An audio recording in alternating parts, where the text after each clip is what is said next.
I'm Jessica Evil Eye, and you're watching Cage Nation TV.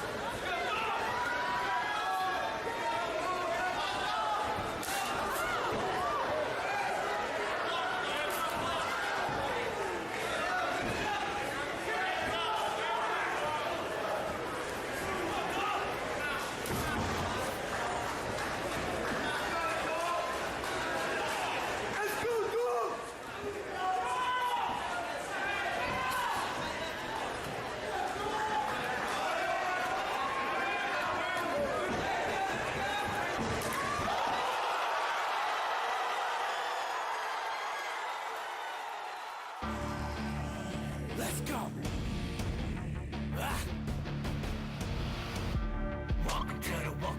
Welcome to the Cage Nation. Welcome to the Cage Nation. Welcome to the Cage Nation. No one can drop us, no one can stop us. We are the warriors, no one can top us, no one can rock us. We are the warriors, no one can drop us, no one can stop us. We are the warriors, no one can top us, no one can rock us. Well, I'll tell you what, Albert, that is just one of the great highlights from the last Gladiators of the Cage event in Pittsburgh, and that is especially one of the highlights that people have been talking about. The head kick hurt around the bird. Welcome to another edition of Cage Nation TV. Drew Shannon, Albert Cameron. We're here to bring you the latest in MMA news, and today's a very special episode. Yes. Today is the countdown to Gladiators of the Cage Road to Glory 5. Yes. And you're not wearing your CM Punk shirt again. What? We have a thing. We have rules and tradition. Sorry. It's okay though. I can fix it.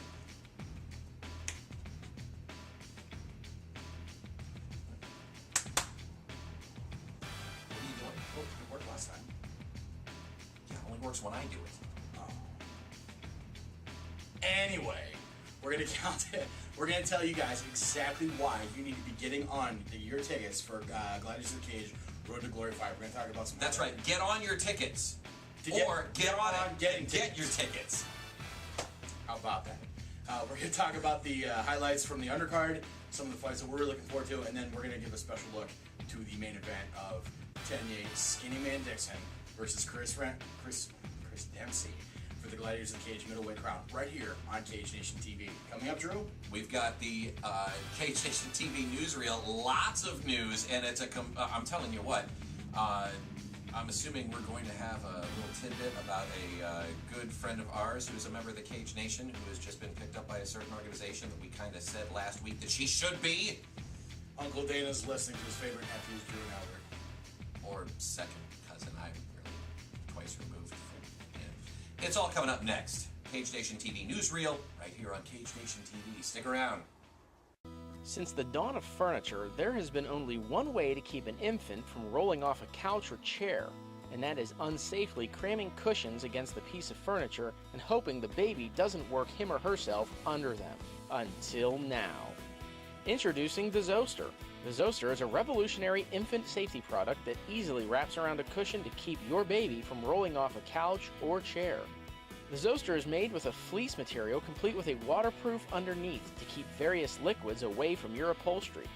The Zoster is currently available in solid colors and pattern designs. You can order the Zoster online today at thezoster.com. It's time for another edition of Cage Nation TV Newsreel, spanning the globe to bring you the latest news in MMA. Watch out, Ronda Rousey. Jessica Evil Eye is coming, and she's bringing the Cage Nation with her. Former Bellator strawweight queen Jessica Evil Eye is bound for the Octagon. Just days after the announcement of her release from Bellator, it was announced that the nationally ranked 125-pounder would not only be signed to the Ultimate Fighting Championship for a multi-fight deal, but she'd be moving up to the bantamweight division. Of course, the current queen of the UFC being Rowdy Ronda Rousey. Time is ticking panicking for an I versus Rousey showdown, as Rousey has made it clear she's looking to go to Hollywood sooner than later. Jessica I has stated that her first bout with UFC will be at UFC 166. Need further proof that we know what we're talking about? Cage Nation TV called it, that Jessica I would go to UFC and that Invicta FC would pick up the up-and-comers. Well, hold on to your hats. Invicta FC has signed Muna Holland. The former Bellator strawweight will be challenging some of the toughest women athletes in the business as she makes her way through Invicta. In other Bellator news, it looks like the promotion is a little less funky now. Reports are going around that Bellator is not interested in renewing the contract of funky Ben Askren. Contracts end in the MMA all the time, but the difference is that Askren is currently the Bellator welterweight champion. This may very well be another opportunity for the UFC to capitalize on Bellator talent, as rumors are already going around that Askren is in talks with the UFC, and if a contract expires, the non-compete clause does not take effect. Askren could be appearing in the UFC as a reigning Bellator champion any time now. We'll keep you posted. According to the Fight Network, Dana White informed Ariel Helwani at MMAfighting.com that Vanderlei Silva has turned down the fight with Chael Sonnen for November 16th in Las Vegas and only wants to fight if he gets a back end of the pay-per-view. White intimated that Silva is not getting a back end of the pay-per-view for any fights by stating, quote, "I guess he's gonna retire," end quote, in a text message to Helwani. In other news, former MMA fighter and current WWE superstar Alberto Del Rio was recently involved in an altercation in an Irish pub. Del Rio, who went by the name of Dos Caras Jr. in his MMA days in the Japanese promotion Deep, as well as Pride FC, is reported to have gotten into a verbal argument with someone in the pub, causing the individual to hit Del Rio. The individual's friends then joined in the scuffle, which prompted another WWE superstar, Drew McIntyre, to get involved in the fray. Del Rio walked away with 2 black eyes, which he attempted to hide upon his return to the hotel where the WWE superstar was staying. Now, while we don't have footage of the fight, we assume it may have went something like this. And finally, enter the Dragon to the UFC middleweight division. Lyoto the Dragon Machida will be stepping down from light heavyweight to compete in the middleweight division. The former UFC light heavyweight champion will be making his UFC middleweight debut against former Strikeforce middleweight contender Tim Kennedy at UFC's Fight for the Troops 3. Machida's last light heavyweight bout was a loss to former Penn State University wrestler Mr. Wonderful Phil Davis. This has been another edition of the Cage Nation TV Newsreel. Stay tuned to Cage Nation TV on Facebook for the latest in MMA news. Welcome back to this special edition of Cage Nation TV. It is the countdown to Gladiators of the Cage, The Road to Glory 5. Drew, I think we can agree on the sentiment that anyone who has been on Cage Nation TV or has participated with Cage Nation TV is indeed a citizen of the Cage Nation. Okay, I can agree with that. You and I are citizens of the Cage Nation. Well, we're kind of the co-mayors of, or you're the mayor and I'm like... We're elected officials of the Cage Nation. The assistant mayor. Okay, so we can agree that Charlie Gathers, Brendan Saylor, Chris Dempsey, Louis Rumsey, hell, even Ken Shamrock and Don Fry are citizens of the Cage Nation. Okay. Jessica Evil Eye is a citizen of the Cage Nation. She's the first lady of the Cage Nation.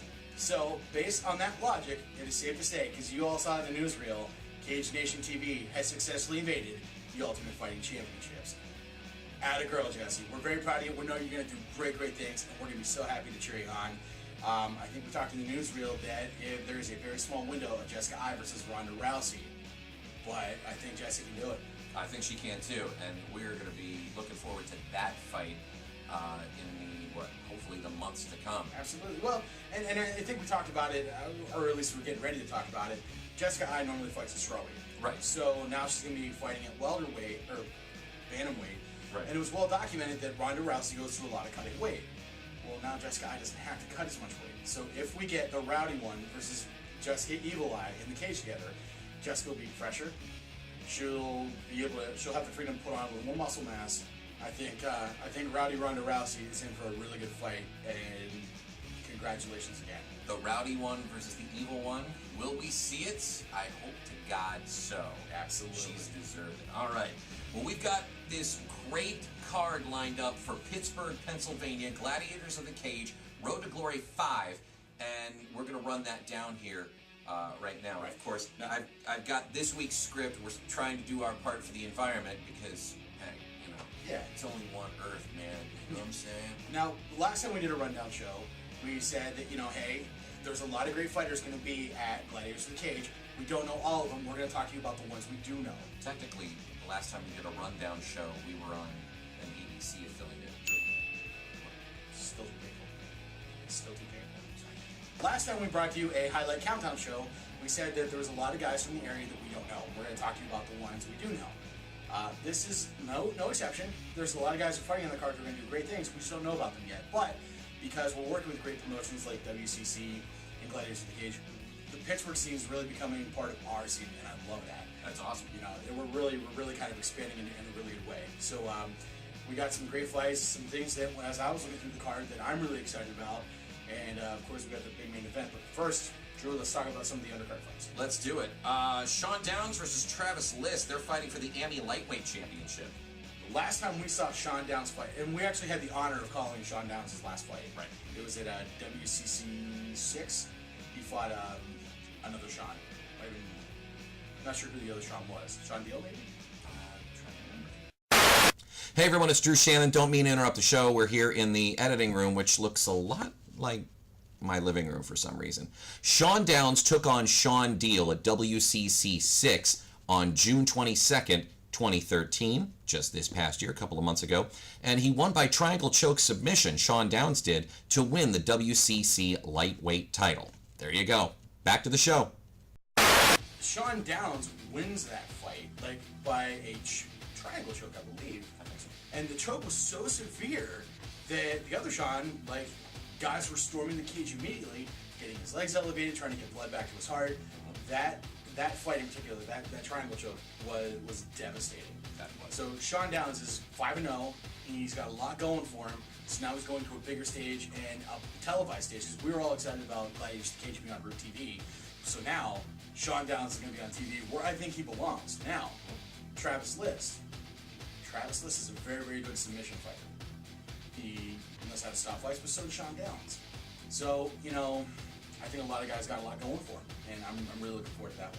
Well, Sean Downs, according to my notes here, he's already won prestigious gold in other promotions under advanced amateur rules. Well, yeah, I think there was a little bit of fact checking that needed to be done, but Sean Downs is one of the first amateur fighters who got to fight under the advanced amateur rules. For those of you in the Cage Nation who aren't quite familiar with the Pennsylvania amateur rules, other states have amateur rules that look a lot like pro rules, and essentially it is, if you're an amateur, you're not getting paid to fight. In Pennsylvania, when you're fighting as an amateur, you have to contest under different rules. The pads are bigger, you have to wear kick pads, all that sort of stuff. Well, Pennsylvania instituted the Graduated Advanced Amateur Rules program, where guys who are qualified, who have had enough fights, have had enough experience, get to fight like other amateurs do, essentially pro rules, but they're not getting paid. Right. So I think Sean Downs did incredibly well under those rules, and he could be going pro any moment. One thing we can't agree on about this whole thing, it's going to be a huge opportunity for both fighters. It's going to be great. Absolutely. I really think it's because I've seen more of Sean Downs' work that I know that he belongs on TV. I imagine if the guys at Gladiators of the Cage are pairing him with Travis List is very in the same boat, because Gladiators of the Cage really doesn't do a whole lot, any mismatching at all. They're very good about bringing solid, even kill fights. They know their stuff. And so does so does one of the guys on our next bout. Charlie the Madman Gathers making his Gladiators of the Cage debut. Cannot wait for this. Gladiators of the Cage return. His return. He fought in Gladiators of the Cage before. Oh, my bad. Yeah. Well, this will be the first of his 3-fight deal. Oh, that's right. Okay, that's where I got confused. Okay. First of a 3-fight deal. He will be taking on Steve Smith. Both fighters, they're coming off losses, and they are hungry for a win. Charlie Gather's last fight was against Brandon Soku Sailor, and that's not how Chuck wants the fight to go down. Now, I think the difference in that loss is Chuck took it a lot better. Right. Chuck wasn't defeated in his mind, and after the fight, he's like, okay, I know where my opportunities are. So that's the kind of conditioning that when you take someone who's as explosive with knockout power like Charlie Gather's is, you start giving him a sharp frame of mind. That's where he starts becoming very, very dangerous.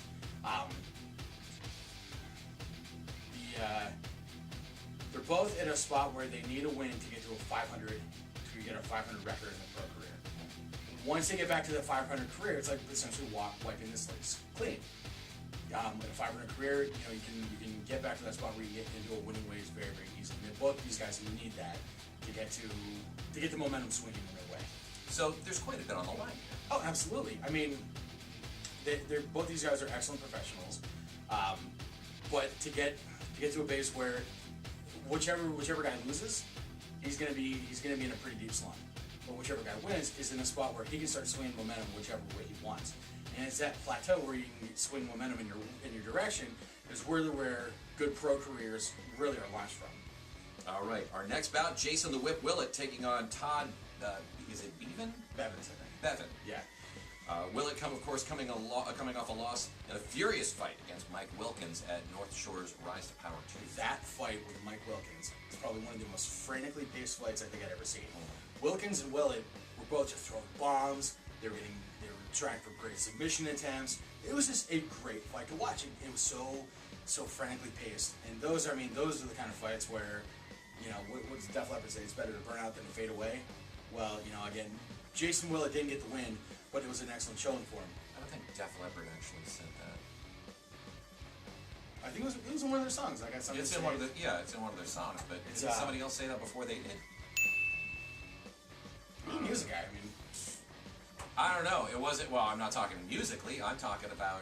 Oh, you mean like historically? Oh, who pays attention to history? I went to a bad public school. And that's why you're doing what you're doing on YouTube instead of doing it like for ESPN. Anyways, Jason Willett is incredibly good at stopping fights. Sorry, I didn't mean to deflate anybody. You okay? I know that was a little below the belt. I know. First, like a terrible blooper shows up at the end of the show, and now this. I quit. Just wait till this week. Anyways, you were saying. Okay. Anyway, Jason Willett had, despite that loss, he still has great stopping power, and I think Jason Willett is in a good spot in his head. After the loss to Wilkins, he said, "Hey, I'm going back to Team AMS. I know what to work on, and I'm going to retool my game to really make it better."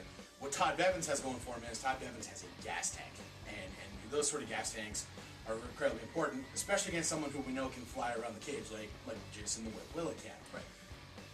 As far as a winner goes, I think Willett's got the experience over Bevins, but with someone who has staying power and can endure a 15-minute fight, it's really hard to say. All right. Well, we're looking forward to that one. Other notable fighters: Mitch Killeen, who won a big pro debut against Michael the Gentleman Gutilla. Again, sitting cage side for that fight, we got the honor to call it. Michael Gutilla he reminded me of Dan the Beast Severn, those Greco-Roman throws, and Mitch Killeen was just beating on him the entire fight. So what Mitch Killeen had going for him was it was a big pro debut against a really, really solid wrestler and guy who could fight.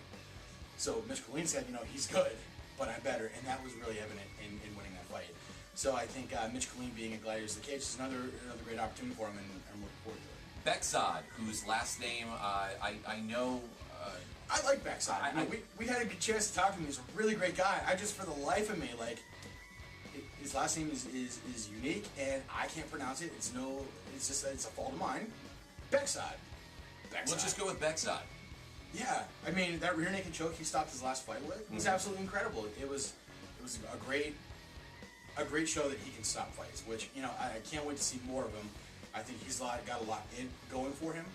And once we see more of his fights, and the thing is, we're watching all these fights from the Altoona, Johnstown State College, Pittsburgh area. We know that any time that the next Ultimate Fighter cast is announced, it's not going to surprise me if any of these guys show up on the Ultimate Fighter, right, or show up in a UFC.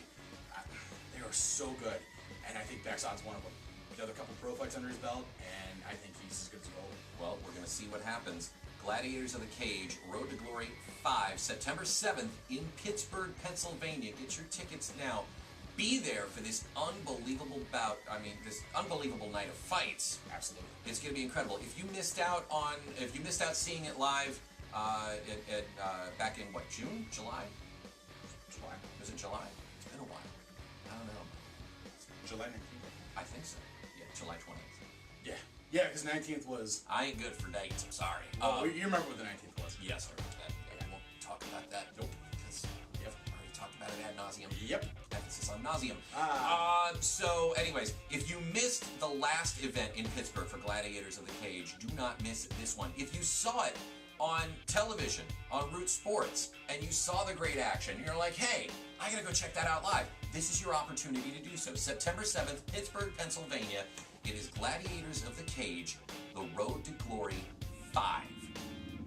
Well, before we get into our break, I think it's also important to mention that, you know, in my realm of information that I get, the Gladiators of the Cage also give me making a little bit of a milestone. For the first time ever, Chip Snyder will not be refereeing Gladiators of the Cage. Referee extraordinaire Bill Bookwalter. Newly engaged. Congratulations, Bill. Congrats, buddy. Congratulations, you'll love it. Bill Bookwalter will actually be doing Gladiators of the Cage on September 7th. He'll be officiating. We're looking forward to seeing our good buddy Bill. And Chip, we'll look forward to see you down the road at some point. All right. Coming up, the Cameron... it's the main event spotlight. Main event spotlight. Normally we go to the Cameron perspective, but we're going to go to the main event spotlight. This show is so big that Albert Cameron is going to yield his perspective for Gladiators of the Cage. Ooh, Mr. Hoity-toity over here, yielding. All right, well, we've got that coming up next on Cage Nation TV. Stick around. Hello, MMA fans. Look, people, MMA fans. And we're wrestling guys on an MMA show. Holy moly. What's this world coming to? We want to take this time and thank Drew Shannon and Albert Cameron. We do? Yeah. All right, For allowing us a little bit of their time here on Cage Nation Television to promote the Pro Wrestling Rundown. Do I have to do all the talking here? Come on, guys. Show us a little bit of love. We're showing you some love. We know that they're crossover fans, so catch us on our YouTube channel. What is it again, X? YouTube.com/Pro Wrestling Rundown. Hope to see you there. Welcome back to Cage Nation TV. We are going to focus on the main event right now. We're gonna do what we do best, Drew. We're gonna bring a little bit of a highlight video going on. This is a main event that when I saw it was announced, I was like, yeah, yes, because I've seen both guys fight, right? And I think both guys are very, very good. So like, this is another one of those main events. Like, okay, this makes sense. Chris Dempsey is a man that is very familiar with Gladiators of the Cage and the Road to Glory. Dempsey, the current Gladiators of the Cage light heavyweight champion, is a man that will welcome any challenge that comes his way and will overcome that challenge with sheer force of will.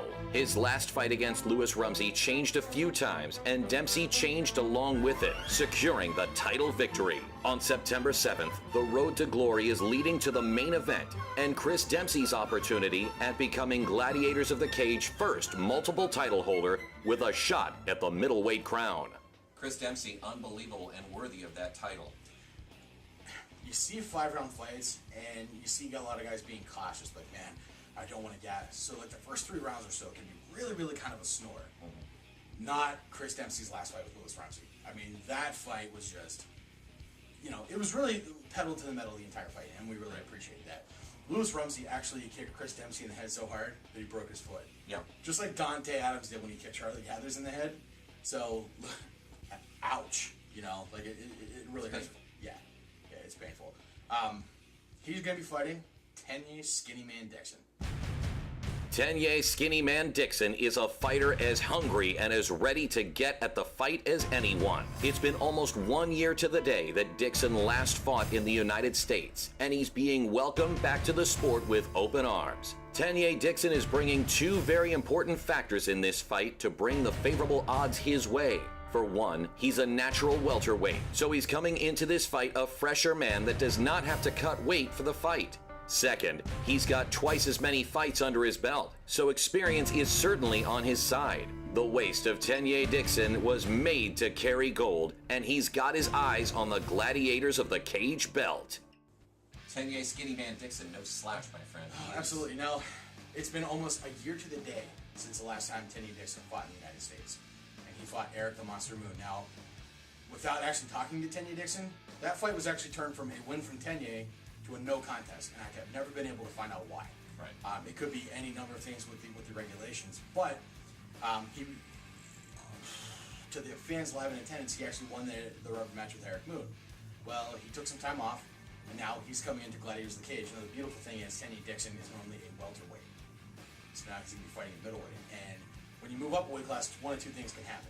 You can either be really fresh for the fight, not having to cut weight, and you're going to be stronger, more ready to go. Or that's not your right weight class anyway. You're going in too heavy, and you're not going to condition and work out right.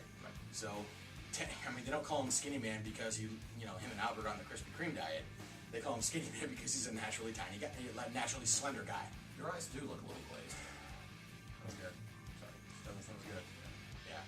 So, it comes down to it. The main event, Chris Dempsey versus Tenyeh Skinnyman Dixon. And you can see that Gladiators of the Cage, Road to Glory 5, coming up September 7th in Pittsburgh.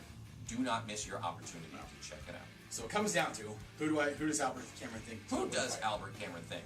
Chris Dempsey obviously has, he was in that fantastic war against Louis Rousey. So, he can go 5 rounds. He has stopping power. He's naturally strong. He's a bull. Tenyeh Dixon has experience like nobody's business. He's been in probably twice as many fights as what Dempsey's been in, and he's been in fights with quality promotions. So who does Albert Cameron think is going to win? I could not tell you. I really don't know. I think experience versus just that raw power is going to make for a very interesting fight. And you guys who are watching this right now really need to be making plans to get down to Gladiators of the Cage Road to Glory 5, because I think this is going to be an explosive card. And I mean, last fight, we thought was really big, and that just exceeded our expectations. I have no reason to believe that's not going to be the case this time. This is going to be an unbelievable time, an unbelievable card, an unbelievable main event. It's just unbelievable. So check it out, September 7th in Pittsburgh. Gladiators of the Cage, Road to Glory 5. That's pretty much the long and the short of it. I think we got a great fight card coming up. There's every reason why you should go to see it. Next week, we have no idea what we're doing yet. We're just so jazzed about doing the countdown to Road to Glory 5 that I have no idea what we're going to do next week. Oh, okay. Yeah. Well, we're wrapping up now? This is it? This is it. I can go home? You can go home. We'll also be taking applications for new co-hosts. What? Yeah. New co-hosts.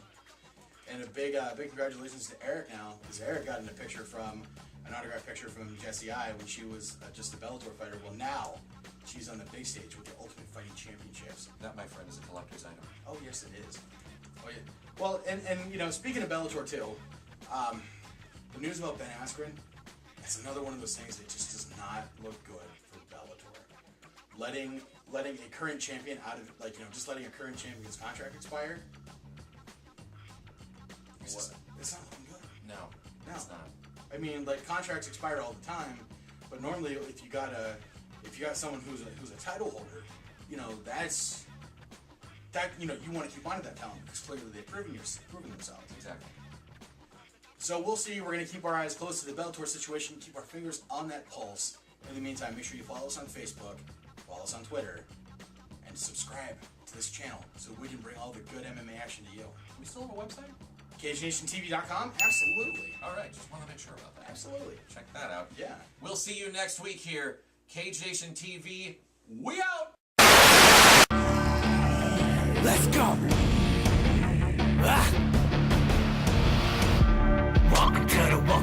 Welcome to the Cage Nation. Welcome to the Cage Nation. The Cage Nation has successfully invaded the Ultimate Fighting Championships. This is a very proud occasion. I believe, EYE, believe, I believe.